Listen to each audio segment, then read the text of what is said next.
25 অক্টোবরে লগি বৈঠার তাণ্ডবের মধ্য দিয়ে সারা পৃথিবীবাসীকে দেখিয়ে মানুষ হত্যা করে বাংলাদেশের ফ্যাসিবাদের সূত্রপাত ঘটিয়েছিল। সেই ধারার অব্যাহত রেখে বিডিআর হত্যাকাণ্ড, শাপলা চত্বরে আলেম ওলামাদের উপর হত্যাকাণ্ড, জামাত নেতৃবৃন্দের হত্যাকাণ্ড, সকল দেশপ্রেমিক হত্যাকাণ্ডের মধ্য দিয়ে ফ্যাসিবাদকে কায়েম রেখেছিল।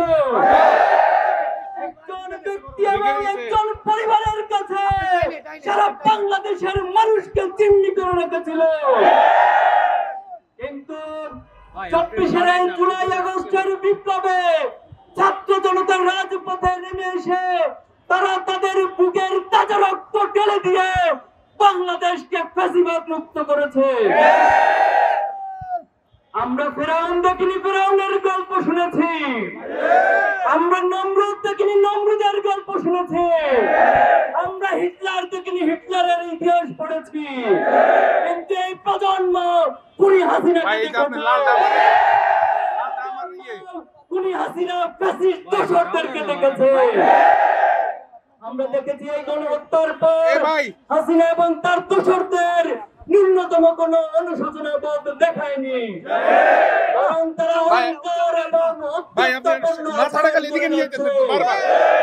আমরা আজকের এই সমাবেশ থেকে বলতে চাই, শহীদের যে তামান্না নিয়ে ছাত্র জনতা বুকের রক্ত দিয়ে ফ্যাসিবাদ মুক্ত করেছে, বাংলাদেশে অদূর ভবিষ্যতে এই ফ্যাসিবাদকে সহ্য করবে না।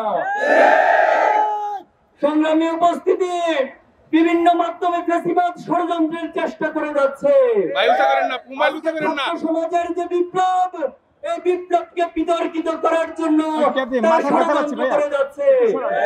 সম্প্রতি শিক্ষা প্রতিষ্ঠানগুলোতে ছাত্র সমাজের কাছে এই ষড়যন্ত্রের মাধ্যমে বিদ্বেষ এবং কনফ্লিক্ট তৈরি করে দিচ্ছে। আমরা ছাত্র সমাজকে এই সমস্ত ষড়যন্ত্রের বিষয়ে সতর্ক থাকার সরকারের প্রতি উদাত্ত আহ্বান জানাতে চাই। আপনারা রক্তের উপর দাঁড়িয়ে আছেন, আপনারা যে চেয়ারের উপর বসেছেন, চেয়ার আবু সাঈদ এবং শহীদদের রক্তের উপর চেয়ারে বসে ফ্যাসিবাদের পক্ষে যদি কোনো ধরনের কার্যক্রম পরিচালনা করেন, এই ছাত্র জনতা তার উত্তম জবাব দিবে। অতি দ্রুত বিচারের ব্যবস্থা গ্রহণ করুন। বিচারের ধীরগতি লক্ষ্য করছি আমরা। সেই সাথে মামলা বাণিজ্যের মধ্য দিয়ে এক ধরনের দোসর নব্য ফ্যাসিস্ট আসামিদেরকে জামিন দেওয়ার তথ্য আমরা পেয়েছি। আমরা আবারও বলছি, ছাত্র জনতা কোনোভাবে বসে থাকবে না এই সমস্ত কার্যক্রম দেখে। উপস্থিতি, আজকে যে প্রজন্ম, এই প্রজন্মকে আপনারা বোকা ভাববেন না। আমাদের ইসলামী ছাত্র শিবিরকে আদর্শ দিয়ে মোকাবেলা না করে বারবার চেতনার কাঠ দিয়ে মোকাবেলা করার চেষ্টা করেন। আমাদের প্রথম কেন্দ্রীয় সভাপতি শহীদ মীর কাসেম আলী ভাইকে, বাংলাদেশের এই রত্নকে তারা ফাঁসি দিয়ে বিচারিক হত্যাকাণ্ড ঘটিয়েছে। এই প্রজন্ম সেদিন প্রভাকান্নার মাধ্যমে সেটাকে সহ্য করেছে। আজকের প্রজন্ম আর এই সমস্ত চেতনার কাঠকে সহ্য করবে না। আমাদের বুকে, আমাদের দমনীতে শহীদদের রক্ত বিরাজমান।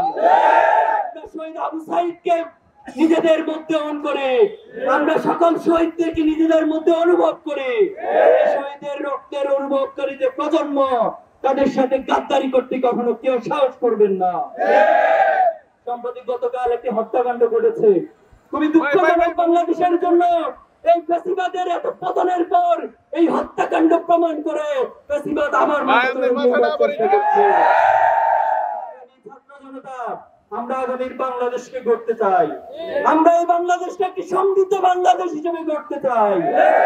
এই প্রজন্ম তারা সততা, দক্ষতা, দেশপ্রেমের মধ্য দিয়ে বাংলাদেশকে গড়তে চায়। আমরা ইব্রাহিমের উত্তরসূরি, আমরা ইসমাইলের উত্তরসূরি, আমরা শাহজালাল শাহপরানের উত্তরসূরি, আমরা সালাউদ্দিন আইয়ুবের উত্তরসূরি, আমরা শহীদ সাব্বির আইয়ুব থেকে শুরু করে শেষ পর্যন্ত শহীদ আব্দুল্লাহ পর্যন্ত সকল শহীদের উত্তরসূরি। আমরা বলতে চাই, আগামী দিনের যে বাংলাদেশে যারা নেতৃত্ব দিবেন, বাংলাদেশকে যারা পরিচালনা করবেন, আগামী দিনের বাংলাদেশ হবে সততার বাংলাদেশ। বাংলাদেশ হবে দক্ষতার বাংলাদেশ, আগামী দিনের বাংলাদেশ হবে শহীদ প্রজন্মের বাংলাদেশ, আগামী দিনের বাংলাদেশ হবে দেশপ্রেমিকদের বাংলাদেশ।